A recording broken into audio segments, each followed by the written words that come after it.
Good evening, ladies and gentlemen. Welcome to the online UMI conference 2021. This is breakout session 1 on statutory interventions, reforms in acts and policies. The session is to be chaired and moderated by Mr. Elias George, partner and head infrastructure, government and healthcare KPMG in India and ex-MD KMRL. Over a career spanning 32 years in public service as a member of the Indian Administrative Service, Mr. Elias George served with distinction and senior leadership positions in sectors such as investment promotion and economic development, industry, urban development and transit, energy, water resources, and labor. He has held policy formulation and project management leadership roles with the union and state governments and has extensive experience of overseeing the translation of policy objectives into schemes and projects, many of which have been seen through to conclusion. He has made significant contributions in the drafting the legislation and policy papers for infrastructure projects such as the Unified Metropolitan Transport Authority Bill and providing inputs for the new national metro rail policy. He has also served on the boards of India's large state-owned enterprises. Prior to joining KPMG in India in 2018, he concurrently managed 3 significant urban development and urban transit projects: Kochi Metro Rail Limited, Kochi Metropolitan Transport Authority, and Cochin Smart Mission Limited of a combined. Elias earned a postgraduate diploma in international economic relations from the International Institute of Public Administration, Paris, and a BTech in naval architecture from University of Kochi, Kerala. The session will be for 1.5 hours, and which 5 panelists will make presentations, namely Ms. K. Vijaya Lakshmi, MD HUMTA, Mr. Shahnawaz S., IAS Chief Executive Officer of KMTA, Mr. Mohinder Singh, ex-Dean LTA Academy Singapore, Mr. Shashi Verma, Member of Transport for London's Executive Committee, Mr. Guy Lebra, Managing Director, GART French Association for Transport Authorities, Paris. He'll be joining at 6:30. Now I hand over the platform to the chairman, sir, for conducting the session. Thanks. Thank you, Dr. Gupta, and a pleasure to see all old friends on the call. Good evening and a good day to all colleagues, wherever you would be. So we'll spend some time today on this important question of what are the legislative and policy frameworks we require to improve the state of urban transport in this country.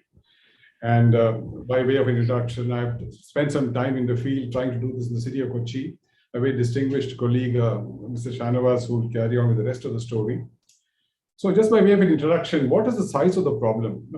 Given the fact that more than half the global population lives in urban agglomerations in the world, in another 30 years, it's going to be 2/3. So if we look at the list of problems humanity has, solving the urban crises of the world is going to be in the top 5. We have no question about that.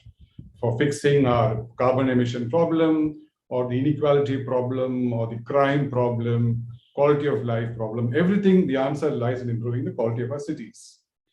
And the key, what I would submit to you is the key to solving, unlocking this whole challenge about urban living, improving urban living, lies in the urban transit system, which is in many ways the central nervous system of any city. Without fixing that, and once you fix the urban transport problem, you fix the housing problem, the safety problem for women commuting at night, you bring in enhanced investments and tourism into the city's brand equity goes up, healthcare goes up, and what in India we call the ease of living, it really goes up, and the key to that is improving the urban transport system. Unfortunately, for various reasons, one of the key challenges here in the legislative domain of urban transport is the fact that many of the laws in India have been handed down from the days of British rule and so on. Some of these colonial baggage is still with us. Transportation is a concurrent subject, but this urban transport mostly looked after by the states. The way the whole legislative geography has involved, a lot of the power to regulate urban transport is now still with the state governments.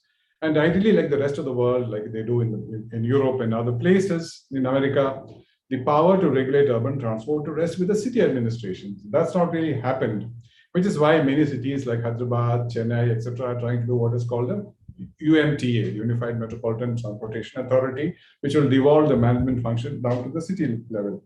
So what needs to be done? What is the result we are looking for? The big question here is we are used to this ownership paradigm where you own a car, you use the car to go 2 kilometers in the city and come back.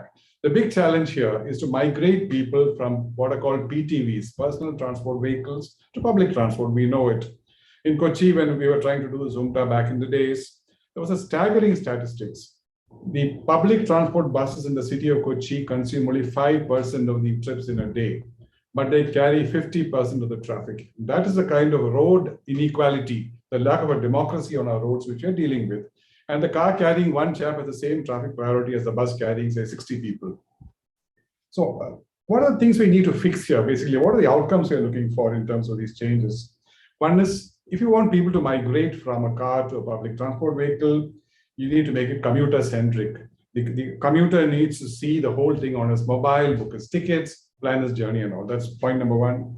Point number two is that the mode interchange between a metro and a bus or a metro and a taxi, all that mode interchange should be seamless and fast. The third thing, and it's a very difficult thing to do in Indian cities, is that the last mile connectivity. Once you get off the bus stop or the metro station, going to your home should be either an easy walk of less than 10 minutes, or you should have an auto rickshaw or a cycle or whatever to take you home or to the office, the last mile connectivity.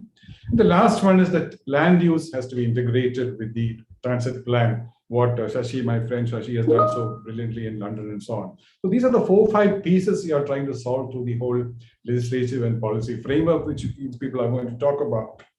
I won't take long. I just want to say a couple of two more things, and so important it is. Finally, you can have the laws in place, and I've seen it on the ground. You can have the policies in place. You need a huge mindset change, especially on the part of the people who are currently yielding the power, the politicians, the bureaucrats. That mindset should be there. Huge amount of awareness raising should be raised among the public that owning cars and taking it out in the cities is not a great idea. Stopping in 5 traffic lights when you're the metro and the buses take you there swiftly, and you can browse the net when you're on public transport, etc. But that is a missing link which we need to really work on. Of course, we need to have an HUMTA Act in every city in this country. We need to have the policies, the regulation. But the last thing which I mentioned is key to the success of everything else. I don't want to sort of go on about this. I'm sure the experts on the call will have much more to say. So let me kick this off. I think the first presentation, I would request my colleague, Ms. Vijay Lakshmi, who's very successfully done the Hyderabad UMTA, to take the stage and give us her thoughts. Over to you, Ms. Vijay Lakshmi.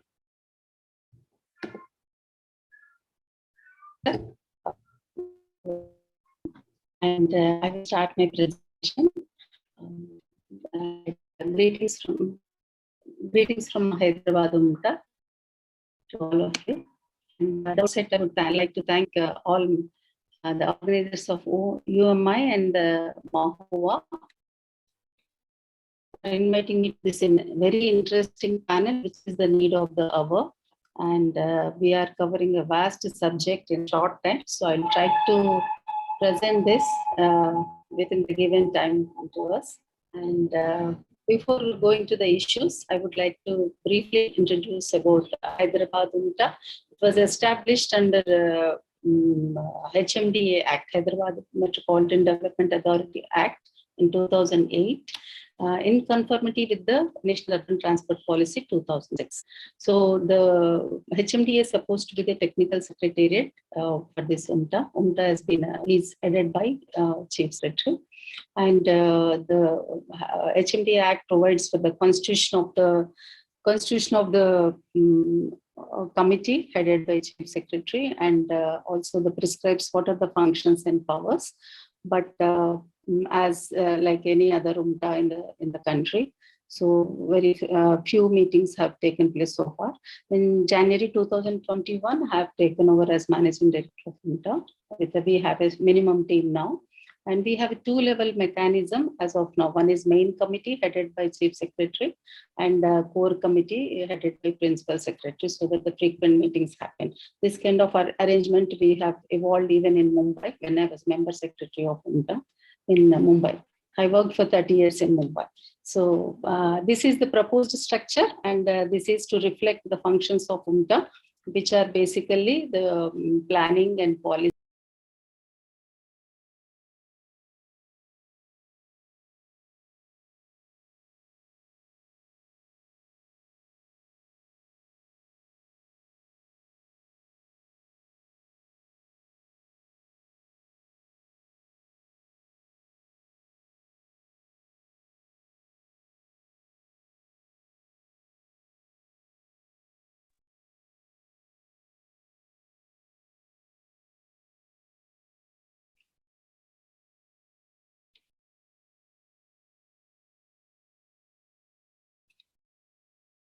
Yeah, could you hear me? The first slide. No, ma'am. You have to share your Can I screen. start? Yeah. Could you hear what I said about this? Yes, ma'am. Yes. Unable Shall I to see your proceed to screen the right next? now.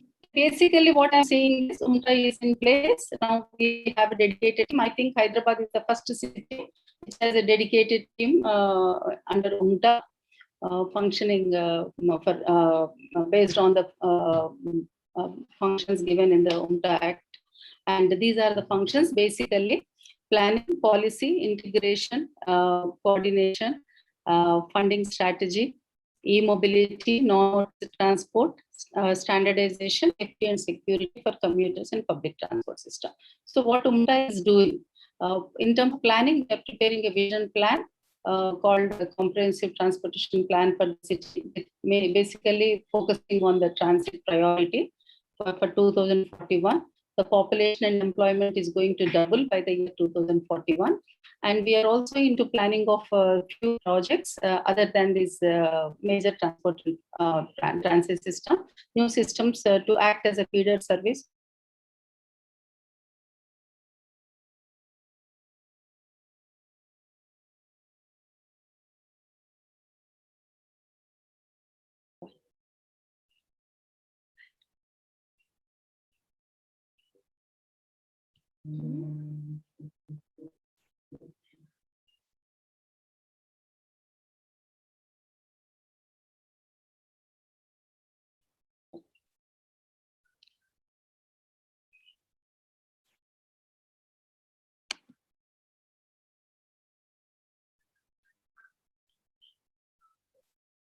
Akash?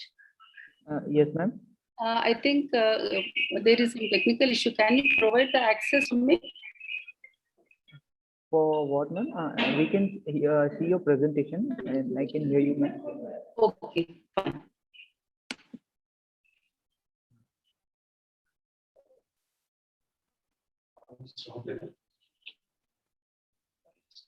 Is the voice coming? Yes, ma'am. Ma'am, if not possible, you can just off your camera and just start Okay, with I your think, audio. yes. Yeah, because your internet bandwidth is low right now. Oh.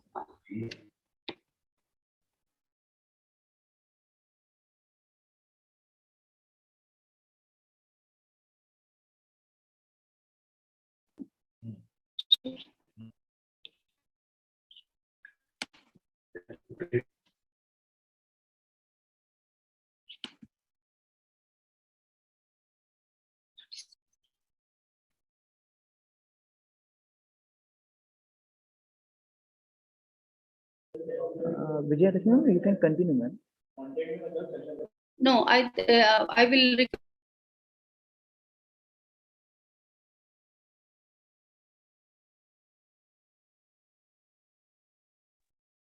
Yashodhara, can you share it? Yes, ma'am. Yes, ma'am. We are already sharing. Yeah. Now the slide is on Show HUMTA the initiative. second slide. I will continue from there. Sure, sure. Please share the screen now.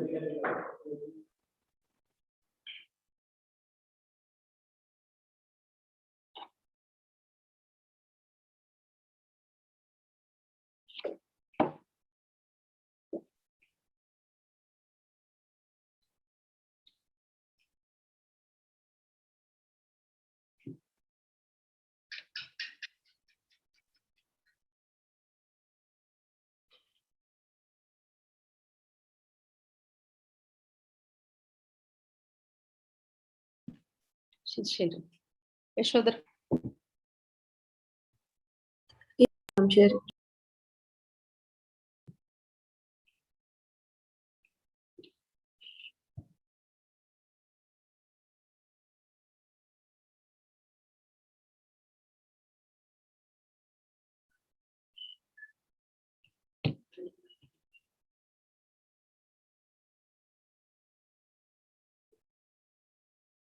We will try.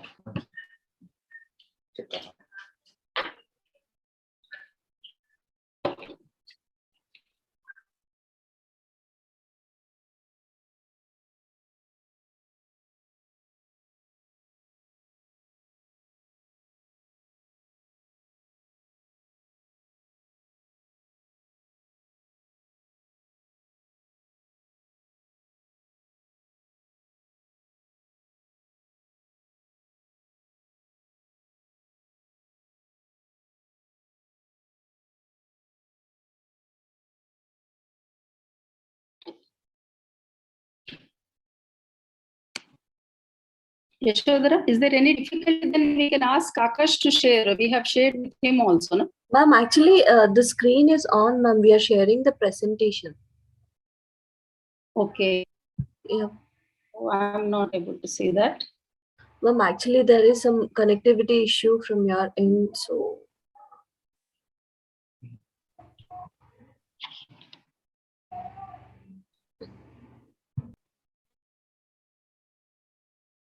One second.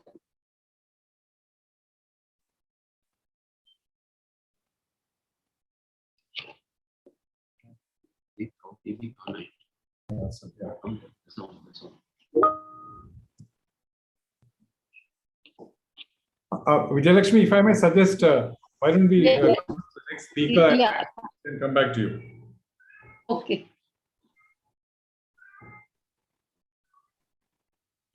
Yeah, can I do this? It has come. Sir, can I continue? I think it's. If it's flawless again, please go ahead. Yeah.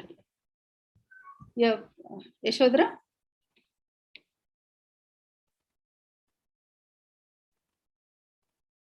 Ma'am? Hello? Yes, ma'am? Yes, yes. Okay, can we start? It was coming and again it has gone. Okay. Ma'am, you Okay, can, sir. you can just. Sir, we can, the other speaker can start, sir. In the meantime, I'll try to set right this. Sorry for this technical glitch. So, Mr. Shanavas, if you can go on. Yes. Sir, can you hear me, sir? Can you hear me? I can hear you. I just want to remind everyone that it's a kind of 10-minute ceiling for a speaker. I know, sir. I know. I saw. Good evening, sir, and respected. Good evening to the respected participants and the attendees. My name is Shanavas. Is a small presentation on the same subject: statutory interventions on urban mobility reforms in acts and policies. So let me share.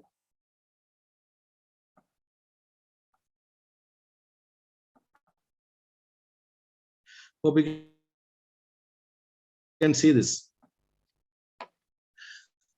Sir, can you see the screen, sir? Yeah, please. Sir, sir, this is a mobility as a single word. This is the prime movers of our economy. So then without mobility, there is no development. We have experienced this during our 53 days of lockdown during the first phase of COVID. So our national policy also has been coined in this line only.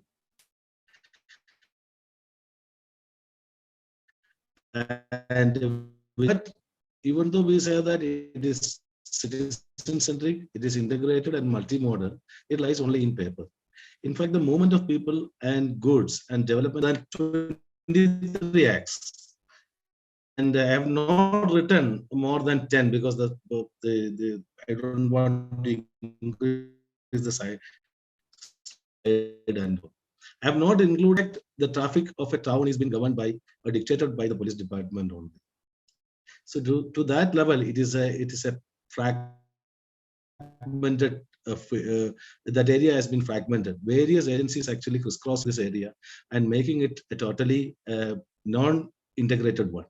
So it all calls for a specific act to govern the urban transportation, because the national urban policy also recommends this, and that is why we have a Kerala Metropolitan Transport Act of 2019. It was an attempt to, because we have taken a bit from each and every act and we have remodeled, we have amended certain acts so that the Metropolitan Authority Act, KMTA, can actually operate. Because these agencies, as you rightly said, that doesn't see the concept of mobility as a totality, in its totality. From a citizen point of view, it doesn't give a complete solution like as a etc.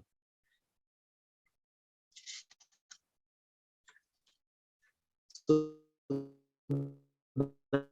that is why, sir, Kerala is the first enact the KMTA, sorry, the HUMTA Act, Kerala Metropolitan Transport Authority Act, and we have promulgated the rules also. And this actually involves in the provide the constitution for the planning also and supervision, coordination, development, and regulation of the entire urban transport activities in the urban mobility area. In Kerala, there are 3, Trivandrum, Kochi, and Kozhikode. And it has been declared also. And we have mapped this area also. In Kochi, apart from the Corporation of Kochi, the GCDA and JIDA area has been included within the area of jurisdiction of KMTA. So this is actually the functional categories, as we rightly said. The planning, the preparation of a comprehensive, we have already prepared a comprehensive mobility plan, and we are in the process of one thing is that the national transport policy is recommend UMTA in a million+ populated cities, but it doesn't give any legal backing for this.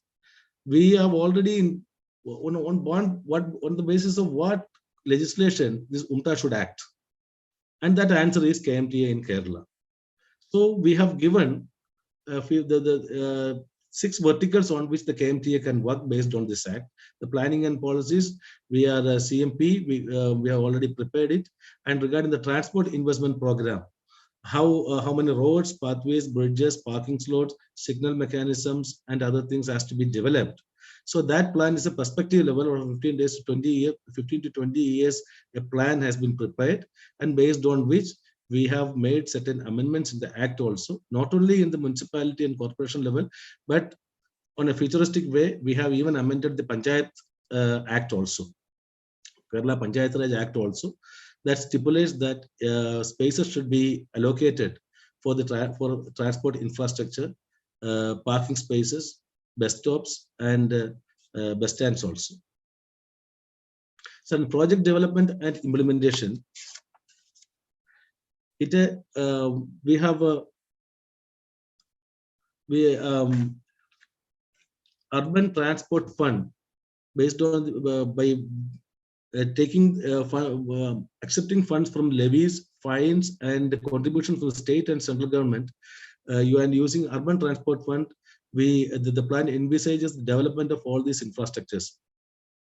And regulation, this is a very important one. So now we have state highways, central highways, panchayat roads, and PWD roads. The citizen doesn't know what is the standard for these roads and all. If there is a minimum facilities to be given, if it is not being given, to which authority he should complain? So KMTA is an answer for that. So in all these verticals, all these 6 verticals, the authority can operate and bringing people-centric approach and stakeholder consultation and integrated transport and land use planning, sustainable mobility solution, and financing of CMP identified projects through urban transport fund, government public private participation also has been envisaged, and etc. So in IT, I must tell you something.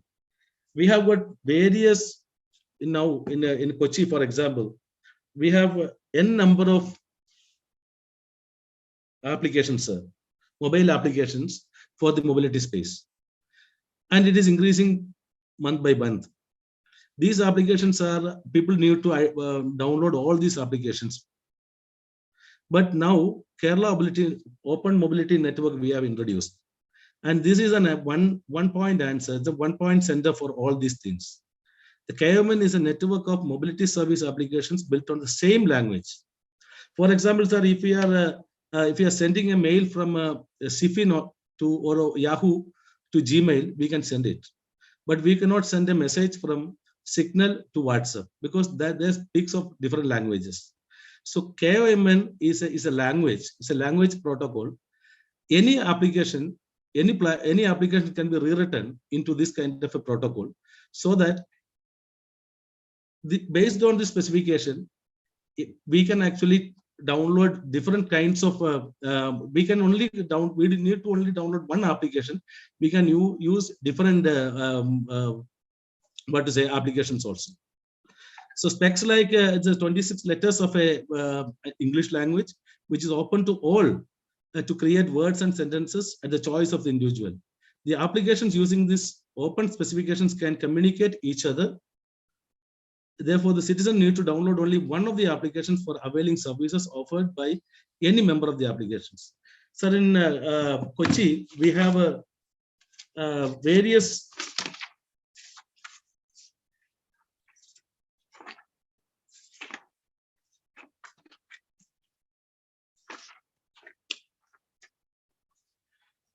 developed various applications, sir.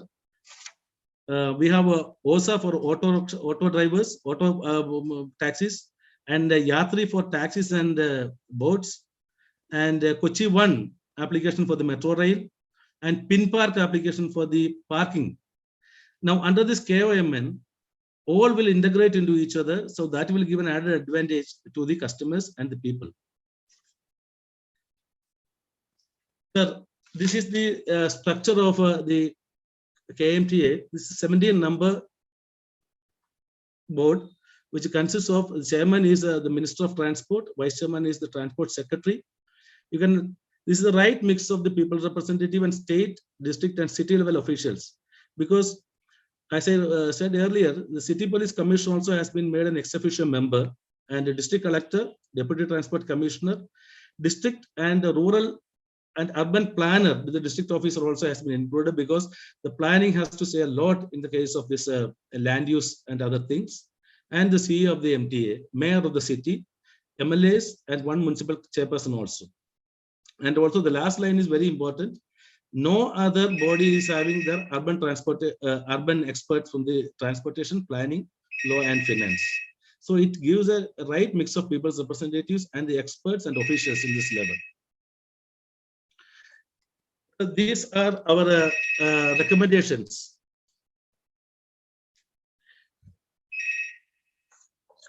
Sir, we are actually, we should move from the HUMTA to the concept of a directorate of mobility, sir. Because HUMTA is actually an urban transport affair, whereas in the case of Kerala, we don't have that kind of a distinction between urban and rural area.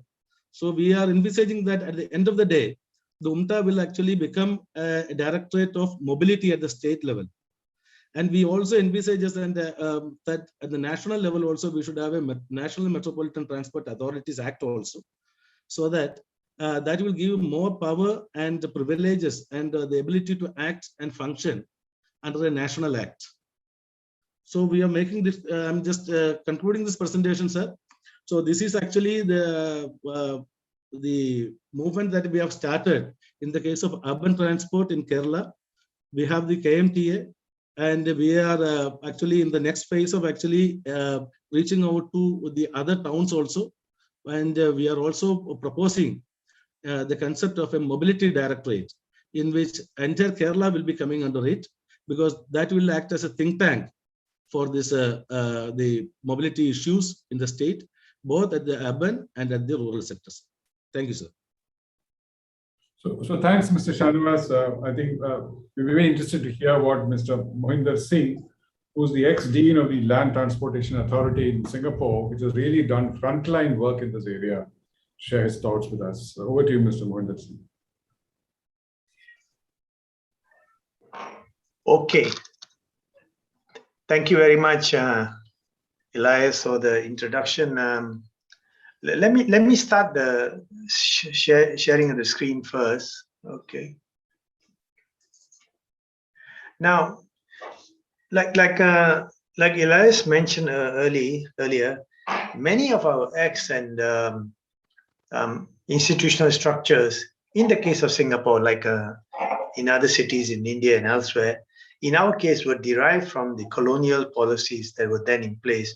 And subsequently, circumstances changed very much after that. And therefore, we had to carry out some structural and institutional changes. So my topic today will be talking on transport governance in Singapore and how this has changed. Now, in our case in Singapore, I think it's important to get the policies right, the structures right, and then the acts can follow. You see, you can enact whatever legislation you want. At least in our case, our circumstances are quite different. We are a city-state, so there are many challenges that a country with different cities faces, like India. But in our case, let me start with that.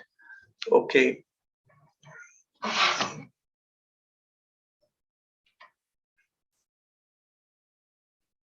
Now, I will cover very briefly,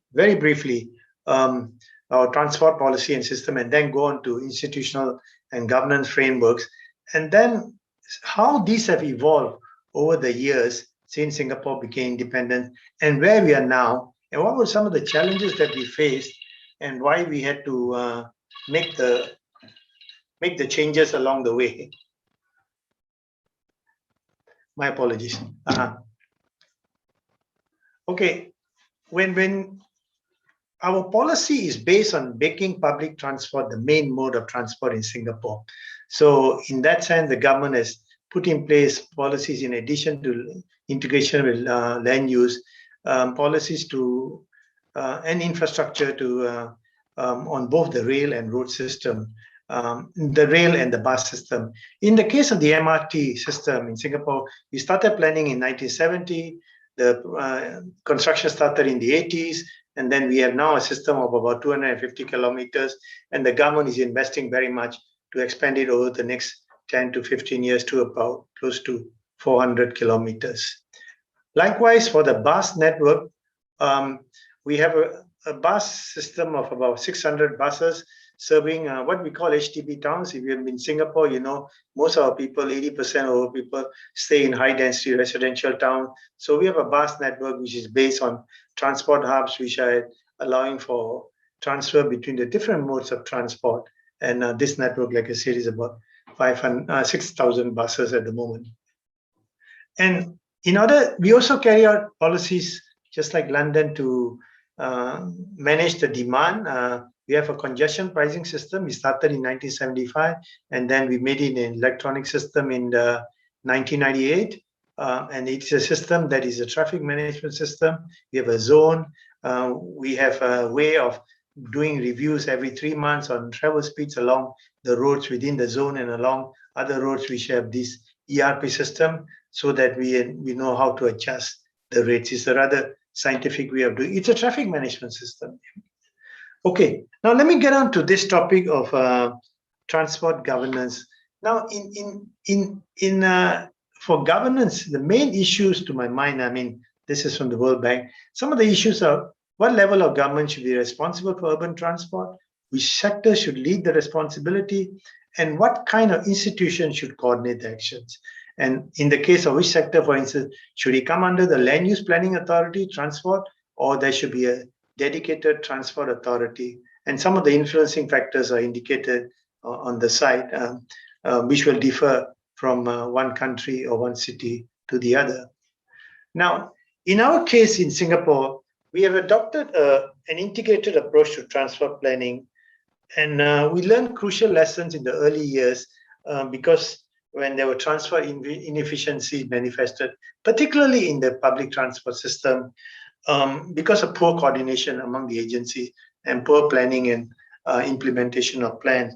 So in 1995, the government took a step to bring together all the agencies which were carrying out different types of work within the transport sector together. So it brought together the Public Works Department. This was the key department, and like most Indian cities, there's always a Public Works Department. This was the department that we inherited from the British colonials, and then was carrying most of the work, whether it was roads or whatever it was. We merged it together with the Mass Rapid Transit Corporation, which built the system, a registry of vehicles, which registered, administered, and registered vehicles, and the Ministry of Communication, now known as the Ministry of Transport, which developed land transport strategies. So we formed all of them, brought it under one roof for better synergies and better coordination of transport, construction, transport planning and development.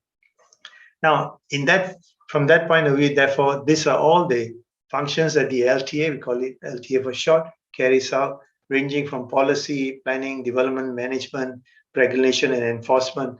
And the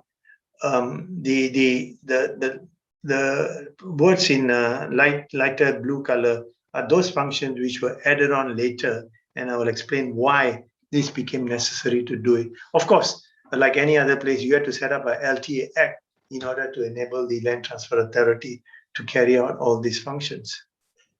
Now, how do we compare with other lead agencies? I've here taken a look at other cities which have a lead agency, Lagos, London, Paris, Singapore, Vancouver, and see how the different functions are being carried out. Now, if you look at Singapore, which is the line fourth from the top,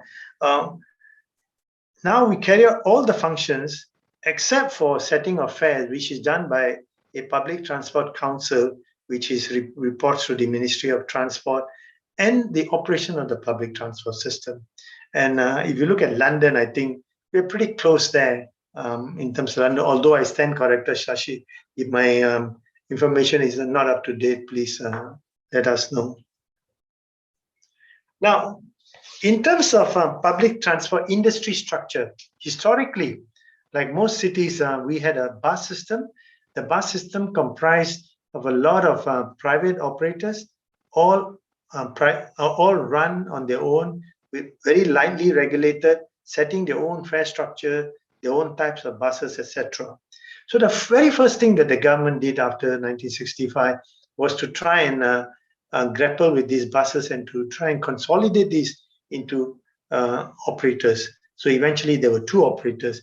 Then along came the metro system, the MRT system in the 80s. And then after that, the metro got expanded. And then the government set up, we ended up in transited to a situation where we got 2 multimodal operators, one strong in rail, one strong in bus, building on the historical, one was an MRT operator, one was a rail operator. So therefore, what happened then is you got competition in the market, not for the market, you got competition in the market, and operators own assets, hence we had long leases. Buses can last for 17 years, trains maybe up to 30 years with mid-year refurbishment. And because it was all cost to be borne by operator, except for the capital cost, operators bore the full revenue risk. Now, this model started to show signs of distress in the first decade of the 21st century. Now, there were many reasons why there was this problems, but I think 3 of the reasons was Singapore experienced rapid population increase, and therefore the public transport system became crowded. And there was a lot of clamor from the public to do something about it. As you know, that early on I said, we have a system to manage private transport demand. So you have to provide a good alternative to the people. And a crowded train or a crowded bus is not a good alternative. Secondly, the system could not be expanded because buses were operating at very thin operation margins. So the operators couldn't add many more buses. And train system, the MRT systems took time to construct, 6 years or whatever it is. Okay, so that could not be done. So what were and then very importantly, the fare increases did not keep up in pace with the cost increase. So what were the structural choices? I mean, these are some of them. Allow competition, contestability, or monopoly. Should it be privately run or should it be authority owned? That means nationalized. Who should own the operating assets? Who should bear the revenue risk?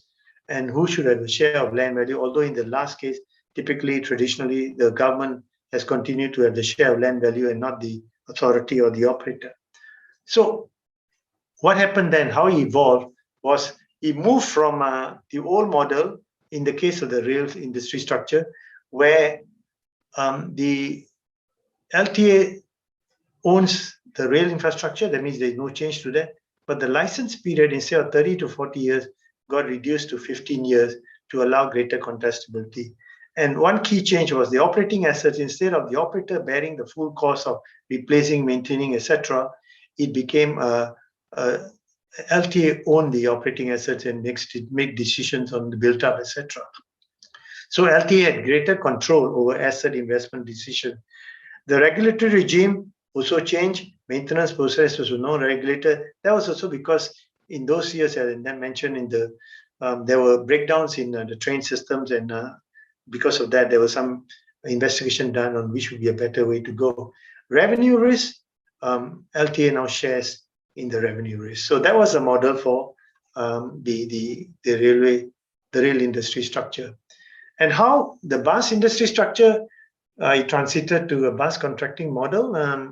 from the earlier model where it was 2 operators with assigned areas of responsibility to bus contracting, which is again, I stand corrected, but I think that's a system that London is also using.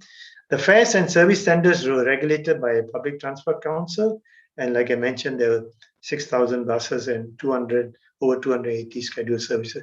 So this is how it evolved from a very unregulated private industry in the 60s, 70s to consolidated operators with two operators who are assigned areas of responsibility to now basically bus contracting, where the LTA carries out bus planning and contracts out the packages for operation only, with the fare revenue coming to the LTA, and so that the bus operators do not carry the revenue risk. Our choice, if you take a quick look at others, the second column is the earlier one where everything is private, okay? Now this is the real financing, is the real system. Ownership of assets is done by LTA and revenue risk is shared. The bus contracting, LTA owns the assets and the authority owns, carries out the revenue risk itself. And on the fourth column is the London tube, the system in London, and the MTRC system in Hong Kong. Now, this is my last slide. And here I will just conclude by saying that all along the capital cost has continued to be borne by government, and there have been huge investments that the Singapore government has made to improve rail reliability and quality of bus services in terms of infrastructure. Now, shifting the asset risk, which I mentioned just in how the two models for both the trains and the buses have shifted, it has improved rail reliability and quality of bus services. And this is important because one of our aims is to ensure higher public transport mode share as part of our land transfer policy.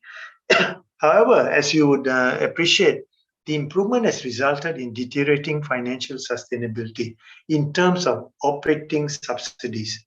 Now, it started from where the government took principally a hands-off view in terms of operating costs, but now it's gone to a case where there is operating subsidy for both the train infrastructure, train operation in terms of asset replacement, and for the bus system in terms of total revenue is taken by government, and the total amount that the government collects in terms of on the bus system in terms of the fees, the contract fees to the operators is less than what is the total fee that the government pays to the contractors for operating the bus system is less than the revenue collected from the bus system. So in our situation, and this is just a case study, in our situation, we think important consideration going forward would be to reach a consensus within society on how financial sustainability will be discussed and how to move forward on that. So with that short presentation, I conclude my slides, and I'll be happy to take any question at the end. Thank you very much. Thank you. Thank you, Mr. Mohinder Singh. Over to my good friend, Mr. Shashi Verma. He's no introduction to all of us in this space. One of the people who run Transport for London as a member of the executive committee.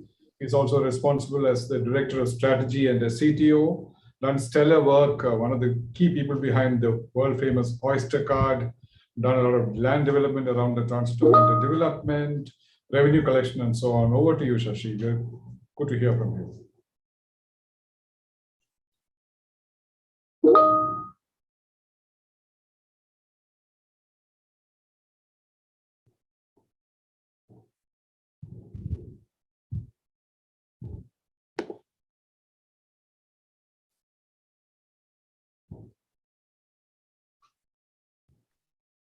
Sorry, just give me a second while I just put up my presentation and I'll get started after that. Right.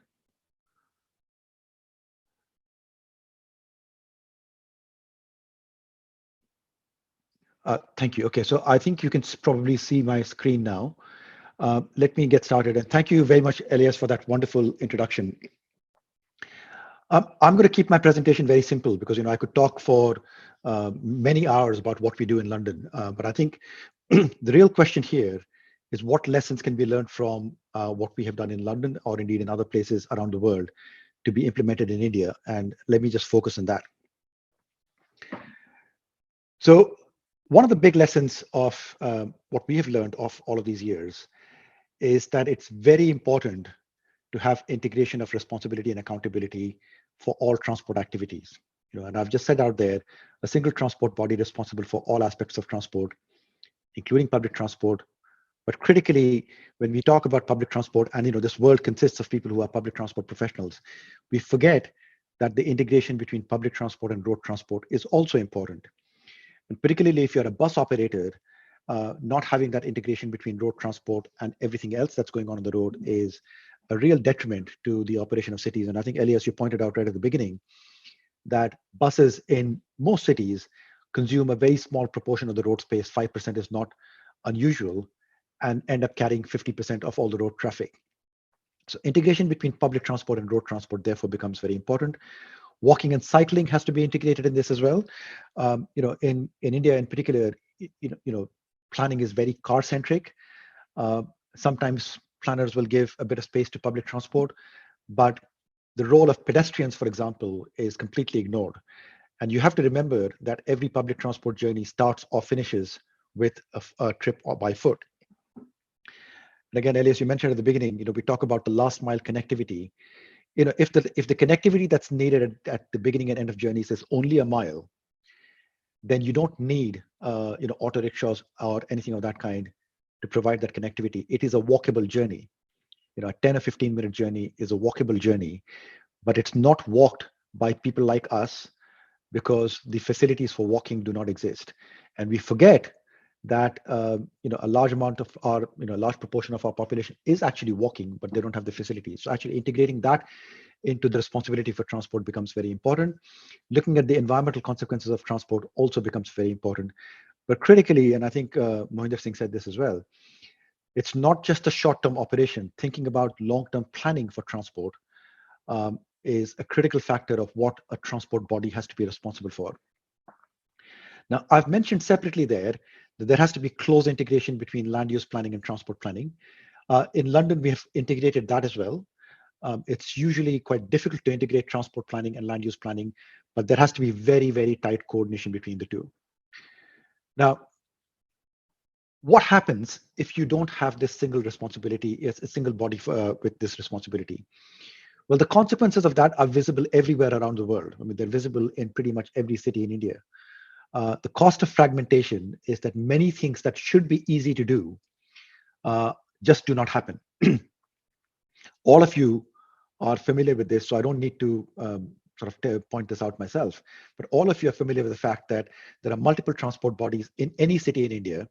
There is relatively little coordination between them.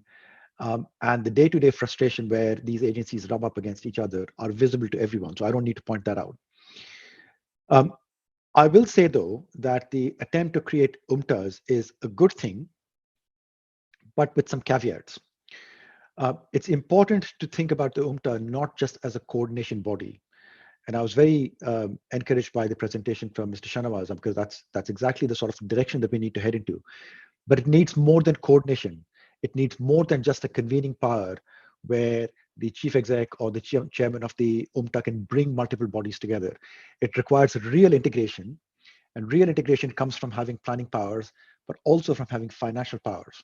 Once you start controlling the budgets, that's where at the point at which integration really starts happening. And I think I haven't seen that level of integration yet in the HUMTAs in India, but the fact that things are moving in that direction is actually a good thing. So I think the biggest statement that I would make is that it's really important. And in fact, if there's one thing that you can do to unlock a better transport and better mobility experience in India, it's the integration of transport bodies that are responsible for various aspects of mobility in cities. Now, once you look at the integration, you also need to look at the fact that there are still adjacent bodies, and figuring out the roles and responsibilities between the transport body and all the other adjacent bodies, it also becomes important. One of the most important is the police. And again, as public transport professionals, we don't usually think about the role of police, but when you think about road traffic, the role of the police becomes absolutely critical. And I'll go back to the point that Elias made in the introduction that many of the things that happen in India are the result of what the British left for India back in 1947. But frankly, that was true in the UK as well. And we haven't stayed with the frameworks that were available in the UK in the 1940s. Things have evolved in the UK, and things need to evolve in India as well. Now, one of the most critical things in that is that if you go back historically, the role of traffic management was usually left to the police. That happens to be the case in India even today. Pretty much all traffic powers lie with the police. But the reality is that the world of transport has evolved, and there is a degree of scientific precision that's needed in traffic management, which is not really the domain of the police. And I don't say this out of any disrespect to the people in the police who manage this activity. But the fact is that there's a specialized body of civil engineering, there's a specialized body of highway engineering and traffic management that has grown up in the world of transport, for example, in the UK, that's not there with the police. And therefore, figuring out the boundaries between what the transport body needs to do versus what the police need to do starts to become absolutely critical. And I think that problem needs redefinition in India. Likewise, the role of the fire brigade is often ignored. But the fire brigade plays a very important role in the safety of the transport network, both public and private transport. And they need to be brought much closer into the tent in the design of mobility in cities, because that's absolutely critical for safety. And finally, the role of municipal authorities in defining land use planning and integration with transport planning. So these are, at the very highest level, these are the legislative frameworks that need to be put in place. And HUMTA solves some of these things. It doesn't solve some of these other problems that I've just talked about here. The third thing, and this is particularly critical with road traffic, but also critical to an extent with public transport, is that systems work only where there is proper enforcement, and particularly for road transport. And this is, I'll be very blunt. This is an area where India has utter chaos on the roads because there is too little enforcement going on. But if you want to define how to make progress in the world of enforcement, it's important to be clear what is a criminal enforcement issue versus what is a civil enforcement issue. And I think these two things get mixed up together, again, because a lot of this enforcement power lies with the police, and the police usually don't make the distinction between what is a criminal enforcement versus a civil offense. So, for example, if you're speeding on the roads or if you're jumping a red light, those are safety violations that have powers resulting from the Motor Vehicles Act, and they can lead, for example, to imprisonment if you're a repeat offender and things of that kind. And there is very clear need for police involvement in enforcement of that kind.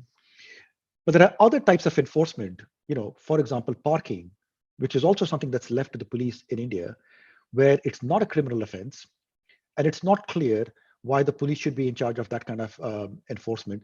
And the result is, if you leave the police in charge of enforcement of parking, for lack of resources, no enforcement actually gets done. So again, we need to rethink the distinction between criminal and civil enforcement. And for each type of enforcement, you need the appropriate methods, including making sure that compliance with the activities are very high. I was speaking with somebody in Karnataka just earlier this week, who was telling me that the system for issuing electronic challans has been there for many years, but only about 10% of the challans actually get paid.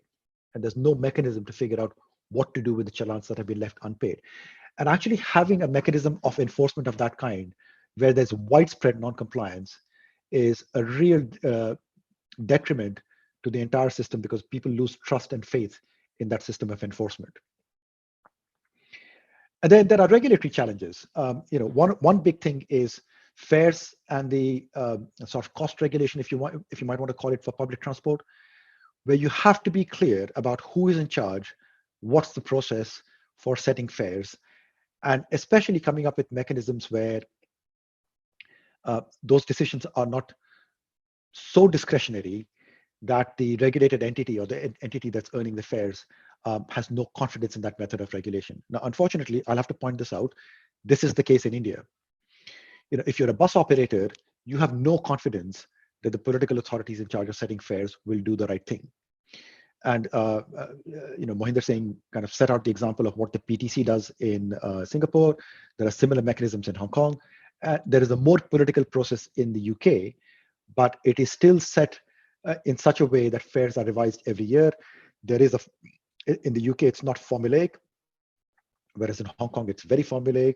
But there has to be some mechanism that's understood by all parties that gives confidence that the right fare setting process is going to be there in place so that the transport operator does not go bankrupt. And you have to choose very clearly between what method of regulation you're going to use. Is it by contract or is it by administrative regulation? Administrative regulation has a long pedigree in the US in particular, but also in Europe. Contractual regulation is something that really started in the UK in the 1980s, and it's now widespread. In fact, in India, we've been working on a model for bus privatization, which would be very much based on contracting. So, these are, in my view, these are the real high-level sort of regulatory challenges that we need to address. And then finally, one of the questions for this presentation was about what are the models for data sharing? And we heard a little bit about that from Kochi, but I'll just give you some very broad principles here. There are basically 4 different types of data. There's personal data, people's names, addresses, travel patterns, etc. There's commercially sensitive data, which are about tenders and pricing, etc. There's safety and security, designs of systems, design of stations, and so on. And there's public data like bus or train arrival times, and timetables, and so on. Now, there are very good reasons not to share the first 3. The first one would fall under various data protection laws. The second, of course, is commercially sensitive, and there are very good reasons not to share it. Safety and security, falls under other legislative criteria about why it should not be shared. So there are very good reasons to not share the first 3. But when you get to public data, you have to consider who owns that public data. Is there any reason why data that is paid for by public funds should not be freely available? Now, public bodies don't like releasing data, but you have to answer the question, why should that data not be available to the public if it's been paid for by public funds?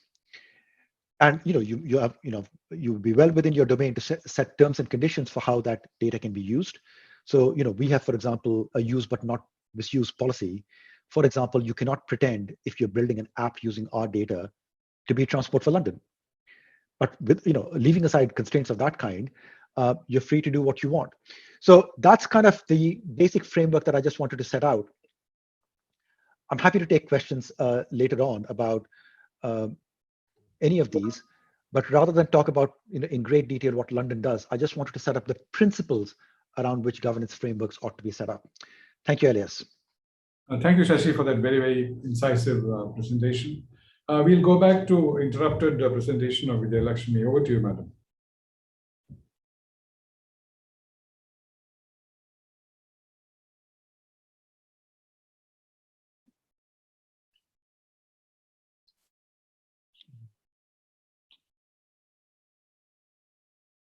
My apologies once again for the technical hitch. I will continue from where I left, and I will take 10 minutes time, sir. Thank you so much for accommodating. Should I make it full screen? Yeah, please. Full screen. Yeah.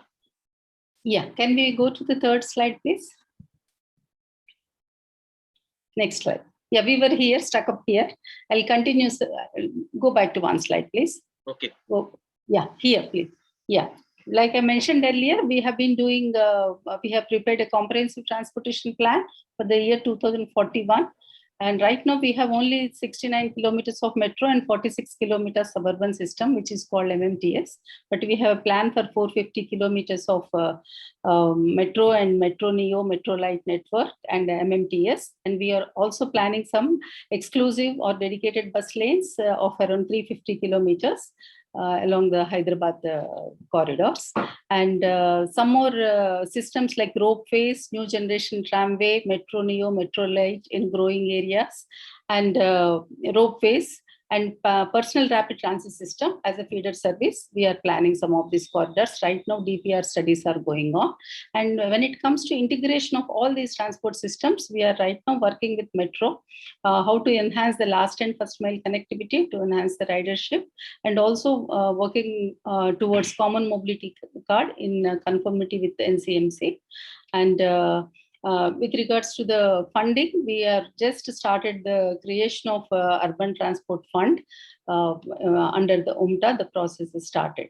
Yeah. Next, please. Next, please.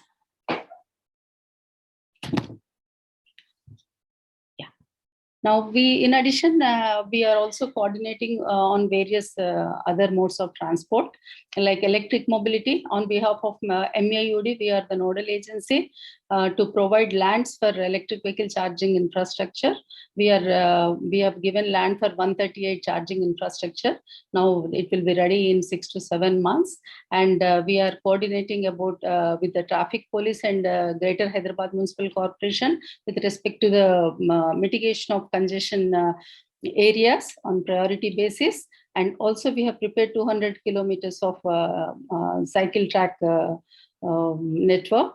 We are identified as one of the 25 pioneers by Cycle for Challenge program by the Ministry of Urban Affairs, and standardization of the road signages, because so many agencies are involved in construction and planning of the roads. So different people give different signages. Visibility is an issue, and then redundancy is an issue.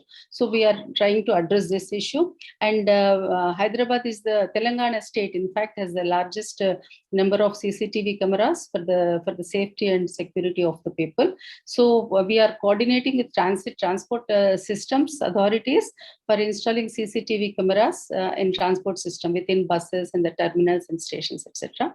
And policy developments. We are in conformity with the National Urban Transport Policy. We are preparing a state urban transport policy with micro details about various other issues pertaining to the Hyderabad. And gender policy. This is one of the area which we are trying to improve. Right now, some GOs are there. We are trying to amend those GOs for safety of the gender safety, and as well as how to empower the women in transport system. This is one of the area which we will be working on. And we are initiated non-motorized transport policy and TOD policy in conformity with the Government of India guidelines, and traffic management, traffic impact assessment. This is one of the area. Now all the cities are developing rapidly, and however, when there's such kind of high density developments are happening, what is going to happen to the traffic around in the vicinity of this development? Nobody is bothered. So we are making it mandatory for this. The proposal has been submitted to the government for issuing a government order. Similarly, now the e-mobility is picking up, and it is going to be the future of India. So in addition to providing infrastructure, how to also provide the infrastructure at the origin and destination of the trip. So for this, to make EV-ready buildings, we have making an amendments in the existing laws and rules so that there will be a progressively, the parking capacity has to be increased progressively, so that by the year 2030, there will be EV charging infrastructure at the residences as well as the offices and commercial complexes. Next, please. Yeah, now having said all that, this is what HUMTA has been doing, and I have few suggestions based on my experience in complex city like Mumbai, and also last 2 years experience in Hyderabad, what needs to be done in terms of the interventions.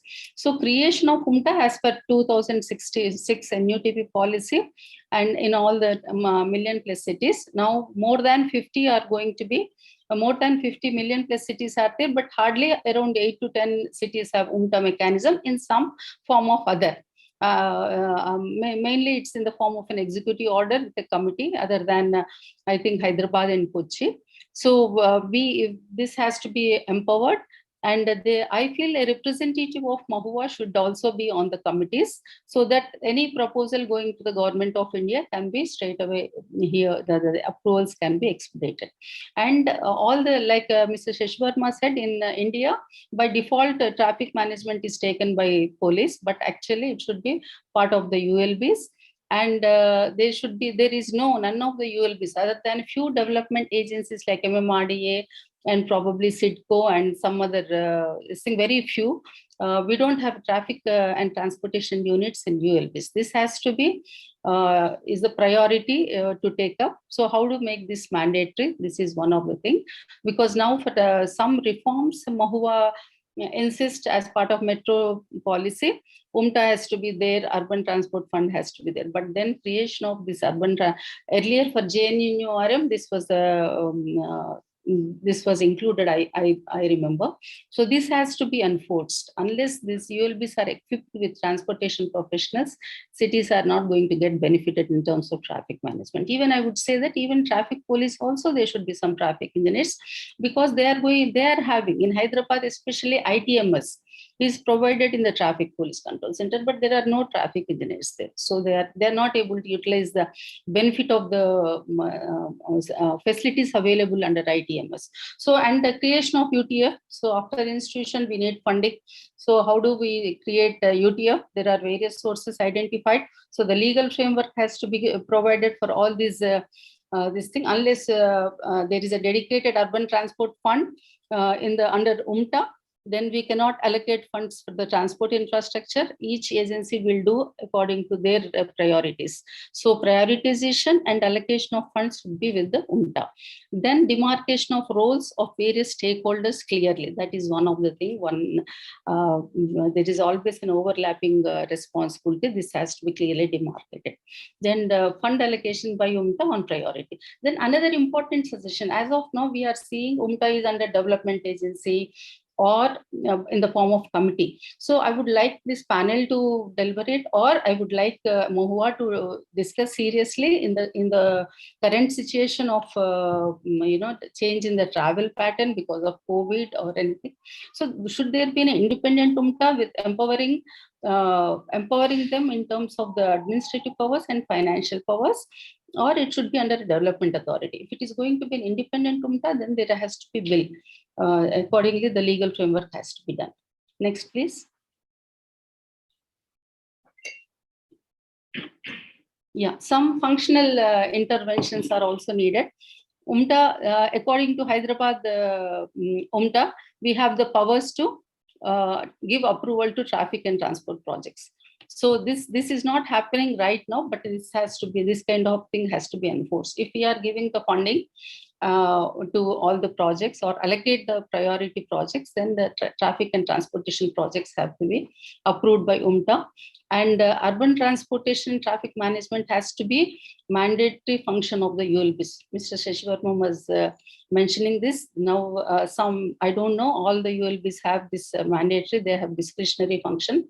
I remember in Mumbai, for Mumbai Urban Transport Project, World Bank insisted this kind of reform has to be done under the Municipal Act. So it was done.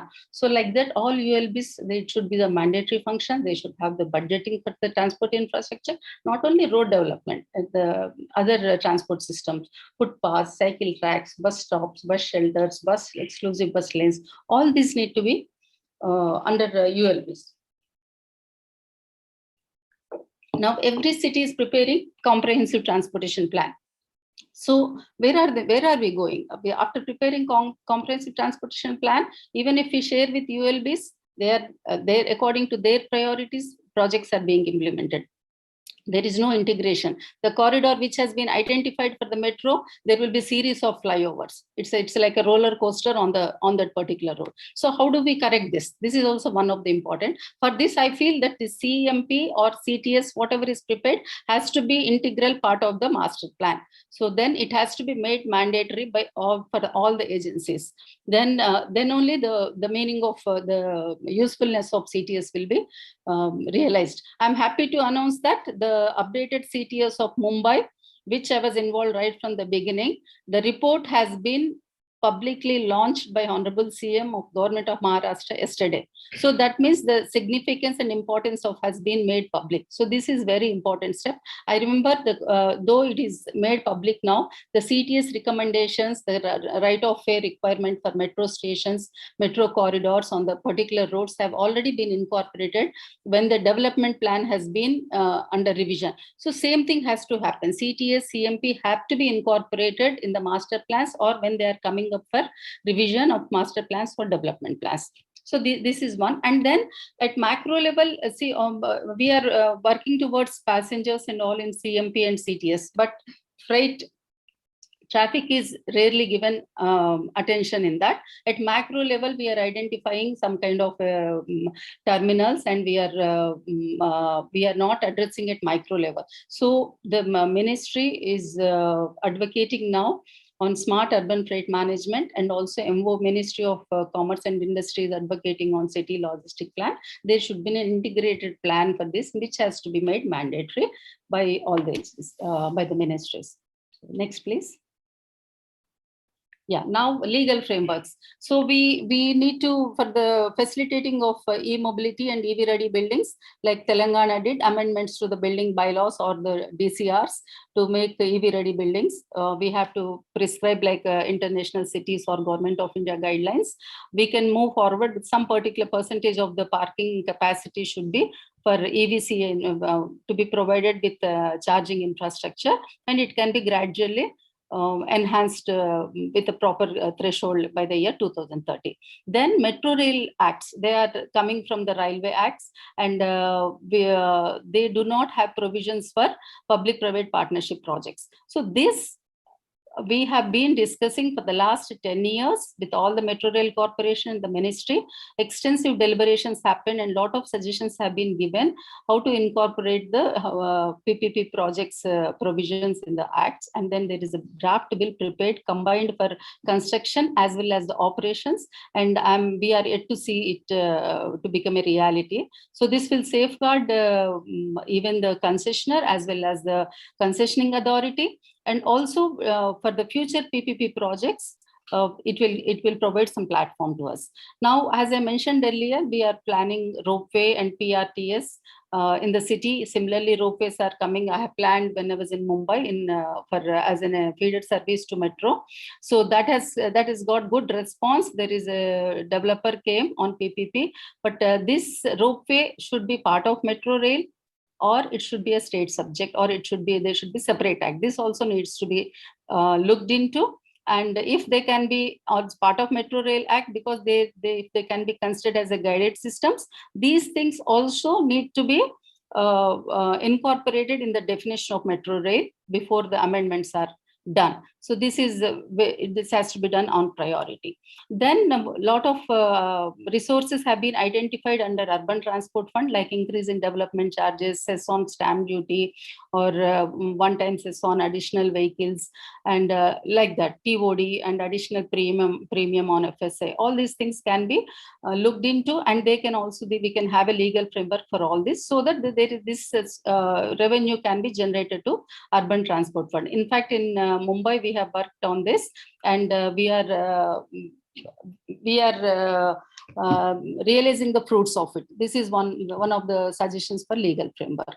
And also any kind of gender policy, if we are preparing, those should also be translated into some kind of act or some kind of a government order. Now, fiscal issues. This budgeting has to be done by all the UL base for transport infrastructure. It's over, sir, almost 2 minutes.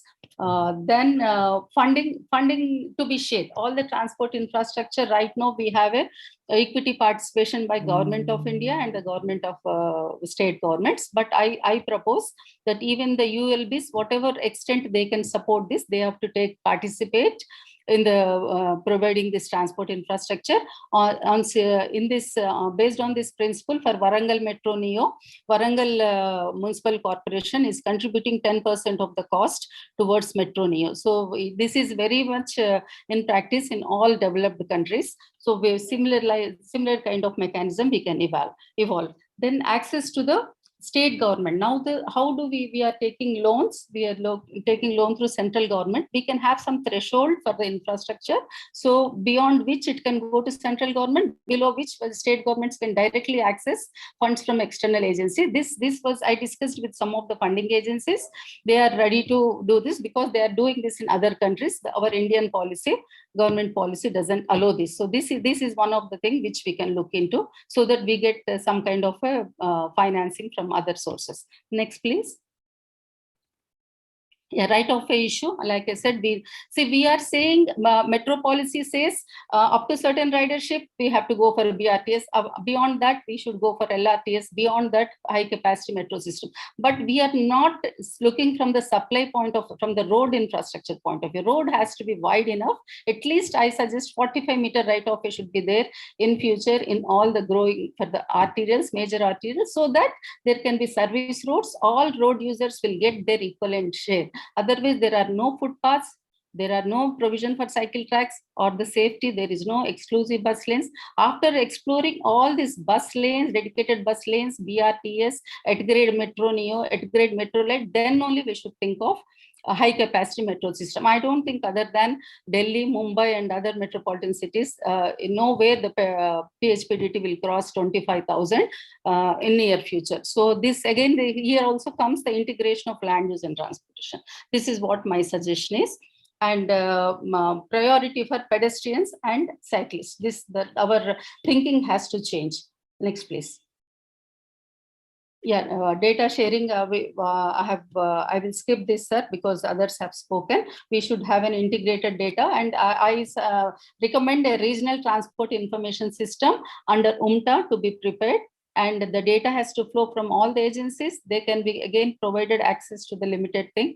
And also there should be policy from where from the community systems, networks, we can get the data. So we can save the time and resources for collecting the data for planning purposes. So that this data can be used for planning purposes. And we should see that mobility as a service with a integrated data system. Next, please.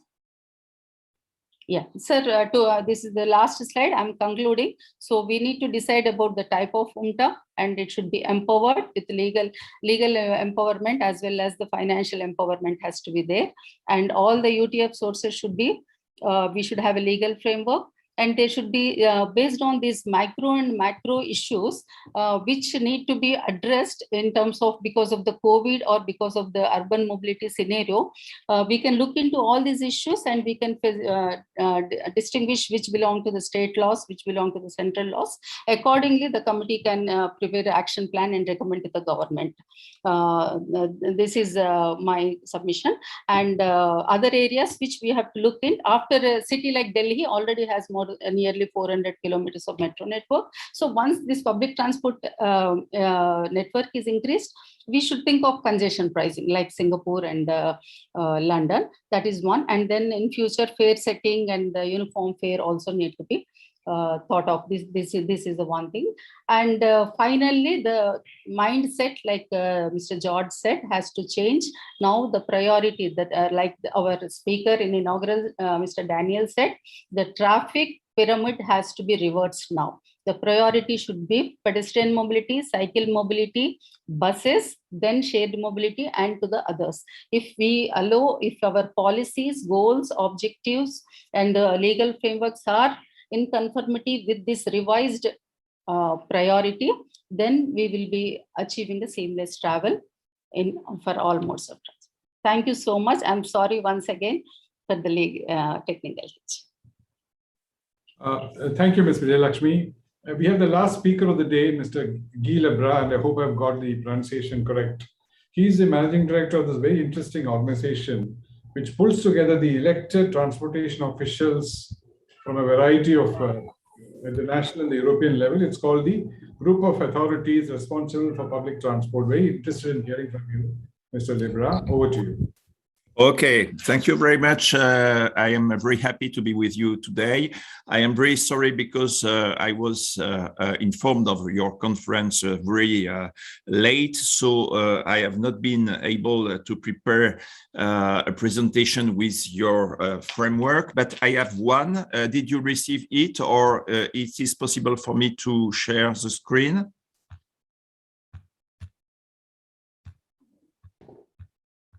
Maybe you could share the screen, Mr. Libra. Okay.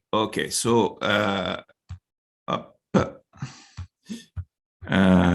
share the screen. Here it is. And diaporama. Okay, so can you see my presentation? Yes, we can. Please go ahead. Okay. I will speak very briefly about the French public transport institutional contest. Excuse me. Okay. There is a plan of my presentation. I will speak about the association which I am the managing director. And after the institutional organization of public transport in France, and for ending my presentation, a focus on the urban public transport authorities in France. The GART is really, frankly speaking, is the association of the local politicians who are dealing with transportation in our country. We have 206 members, which are local government at the local level, county level, and regional level. Our missions are very easy. We have a first mission, which is expertise for our members. Also, we organize exchange of informations between our members. And third, we are a sort of a lobby, which tries to influence the politics at all the level in order to favorize the urban mobility and the sustainable mobility issues. We have an organization which is very easy. We have staff, we have a scientific council, we have commissions, we have a partner club with industrials, and we have a board of directors, which is made of politicians, local politicians. Here is all the subjects we are dealing with. As you can see, we are dealing with finance, with governance, with digital mobility, with innovation, with energy transition, all matters which are very important for transport policies. Now I can have some word about the institutional organization of public transport in France. And especially the role of the organizing authorities, the role of the role of the national government, which is organizing the policy for rail services of national interest, high-speed train, and inter-regional train. We have also the role of the government is also to manage the motorway network, to participate to the development of territories and land use planning, and also participation in the financing of investment in urban public transport. And we have biddings, national biddings, granted by the government. The last one was about 1 billion euros for the local governments, which have proposed about 190 projects. As you can see, this call for projects are four. The first were in 2008, the second one in 2010, the third one in 2014, and the last one this year. The amount is, as I just told you, about 1 billion euros. The national government has also a role of regulator of the local public transport with different national laws, and you can see the fourth last laws, but since 1980, it is about 15 laws that have been decided by the government in order to regulate the sector of public transport. The local transport organization, I will speak now about the organization at the local level. The different level of local authorities, you have the urban transport, which is the role of local government, and you have the regional transport, which is the role of the regional authorities. After 2017, you have only these two levels, urban and inter-urban for local government and regional for the regions. Since 2009, we have a new law, which name is LOM. This law handles the entire French territory of authorities organizing mobility at local level. That means that every part of the territory now has a local authority for organization of transports. If there is no local authority available, it is a region that becomes the regional authority for the mobility.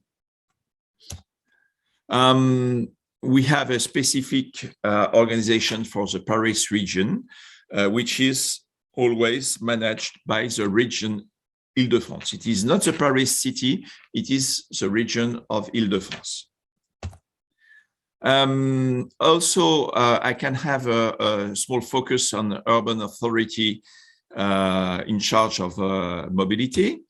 As you can see, all these territories are covered by local authorities for organization of transportation. And if you have, in fact, a white place, it will be taken by the region. So right now you have 316 urban authorities in charge of mobility in France. That means that every part of the territory has its own authority. What is the responsibility of the local authorities for transport? The Public Transport Authority, PTA, has the responsibility of regular public transport service, transport on demand, school transport, active mobility, like bike rental, for instance, shared mobility, solidarity mobility for a disabled person, for instance, advice mobility for small communities, and urban freight transport or logistics service in the urban area. What is the role of all the main stakeholders? The common role is to organize and to develop the mobility policy.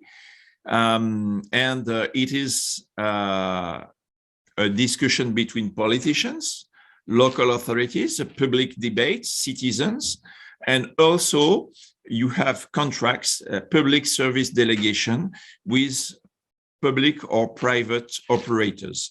It is the reason why you always have on different places, you always have a couple of local government and operator.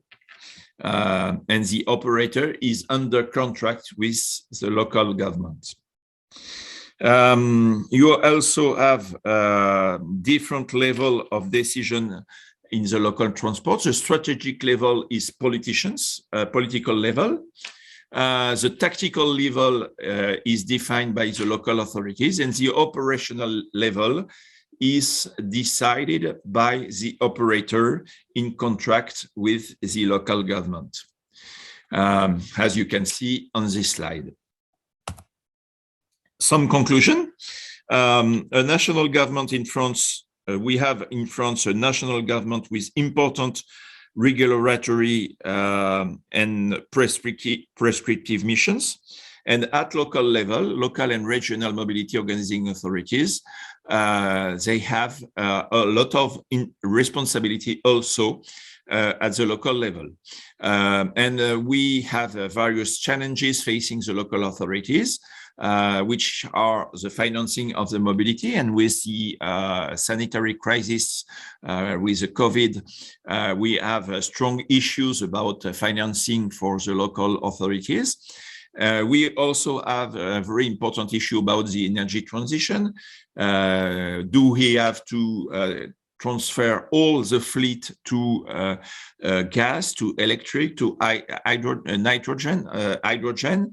All these questions are very important and are under discussion at the level of the local government, but also with the national level, with our national government. That is my presentation, which is very quick because I have been told that my time was limited. I am not sure because we are in late that it is possible for me to stay for questions, but you can ask me question by email, guy, guy.libras, L-E-B-R-A-S, at grt.org. And I will be very happy to answer your question. And I'm really sorry for being with you for such a short time, but the constraints was very hard for me today. Thank you very much. Thank you, Mr. Gilebra. We all know how the French are at urban transit, even in the smaller cities. So friends, we are way out of time, but I think I'll just squeeze in one question which has been posed to me. People want to know how the last mile connectivity issues are handled overseas, in London, in Singapore, or in France. So I request Mr. Shashi Verma, Mr. Mohinder Singh, and Gilebra to give a 1-minute answer to this question. Thank you. Elias, very simple, we don't really talk about last mile connectivity. I mean, last mile connectivity is just like any other mobility problem. A focus on better walking and cycling facilities, but especially on walking, and a focus on local bus services can get you pretty much all the way there. And I don't think we should be regarding last mile connectivity as any different from any other type of connectivity. Perfect. I think I concur with that. I think in Singapore it's the same. Walking, pedestrian paths is the most important. Cycling is something that is coming to the forefront now. And feeder bus services, particularly in a high density residential town, to take them to the bus interchanges and train stations.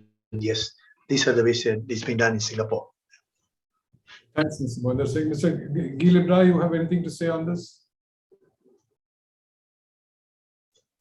I think probably he must have. I am really sorry, but I am not able to stay because I have another meeting. But I am writing right now my email address so we can continue the exchange. Thank you very much. Thank you so much. That's good. So thanks, everybody. So just a kind of takeaway from the presentations from the conversation. Some of the themes which came out are firstly, empowerment. The European Union has got this concept of subsidiarity. Do things at a level, the lowest level where it's possible to do so. So and again, the way the laws have evolved, as Shashi and others mentioned it, we really need to empower the urban transport authorities with the financial means to do so. It came up in a number of presentations, Mr. Lakshmi's, etc. And also the legal empowerment, etc. And if I may go anecdotal, when this Kochi HUMTA Act was made, we had given all the powers to the local authorities and the financing plan.